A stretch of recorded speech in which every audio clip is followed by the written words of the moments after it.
I have, in fact, I don't have one more question. Someone that you used to work with has one more question. Do you ever think there could be a heel turn as good as when you turned on Bruno Sammartino? The human orchid. Yeah, Mark Johnny. Mero. Yeah, What a great Johnny. guy he was. Yeah, I talked to him a few days ago. What a great guy. Yeah, no, Johnny, yeah, he's a very nice guy, cool guy. The human orchid was a great, for his thing.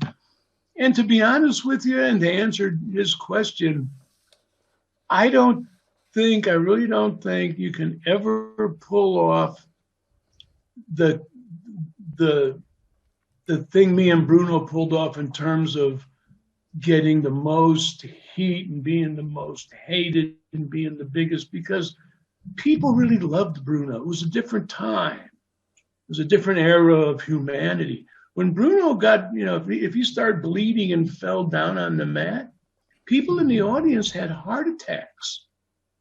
I mean, there was few people that could have a heart attack and die. You'd see medics running up the aisles of the Madison Square Garden. And people hated me. And the only reason they really hated me or other guys is because they really loved Bruno or really loved the good guys. And that was a different era. When I tell some stories to the young guys at the PC about how people would get heart attacks when Bruno fell over and I was getting shot at and stabbed and riots and arena, they go, really? I mean, they find it hard to believe, because today no one really loves anybody because no one really believes it. So it's just like one car wreck after another and more clothesline. I'm listening to the wrestling and they're saying the same stuff right there that I was saying in 1995. Wow, what a clothesline, But that was really the end of the old school. It marked the end of one era, and then the beginning of the next was the nationwide, territories gone era. So, would that be, in your opinion, maybe the biggest reason, and I'll say it this way, that wrestling just sucks today?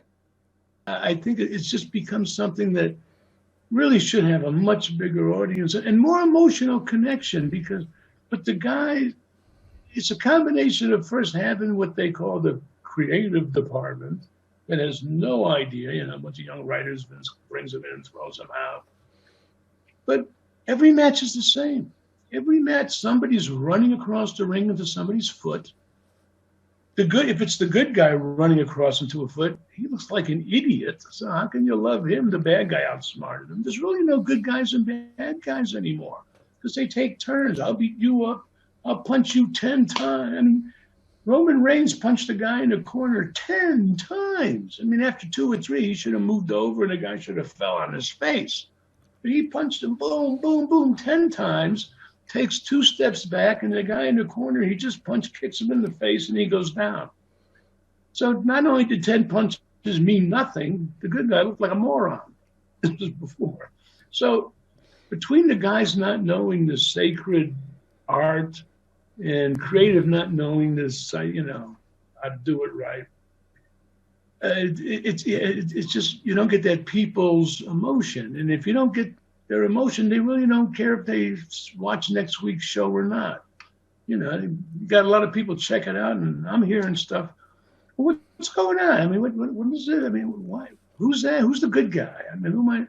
It's kind of a lost thing where every match is the same. And the bad part is, I hate saying that on one hand, because on the other hand, the guys on TV today are such great athletes, and the stuff they're doing is dangerous. I mean, they're flipping off scaffolds 40 feet up and crashing on another guy through the table. And Jeff Hardy at 43 flipping off the top turnbuckle, crashing through a table. I thought he hit his head on the corner of the steel steps one time. The stuff they're doing is really dangerous stuff. But the dangerous stuff they're doing, no one really cares. I mean, if someone gets, crashes and burns, oh, I don't know how I saw that last week. Yeah, well, who's next? And they just really don't care. So you got to get that emotional thing, like, where people really care.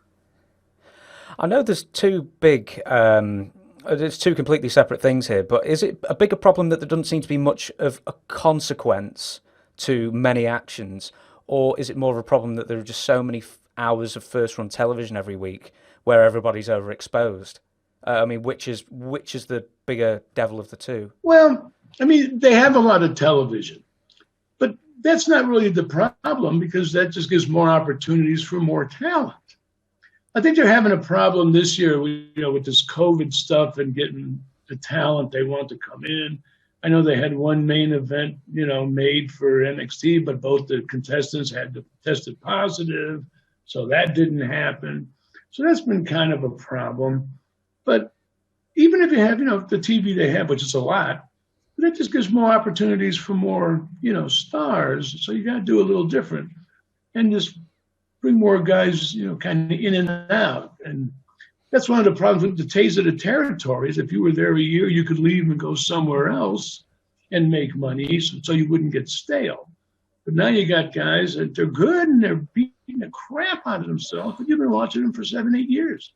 So it's like, well, is there anybody else? It's just a matter of programming.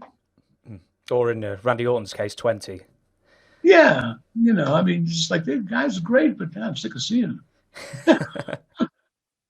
Do you smell what The Rock is cooking? Enough is enough! Booty poo candy ass! I had him writhing in pain with my sharpshooter. Rocky! I am not a nugget! Stick him straight up your candy ass! I kicked your leg out of your leg. The Rock has come back!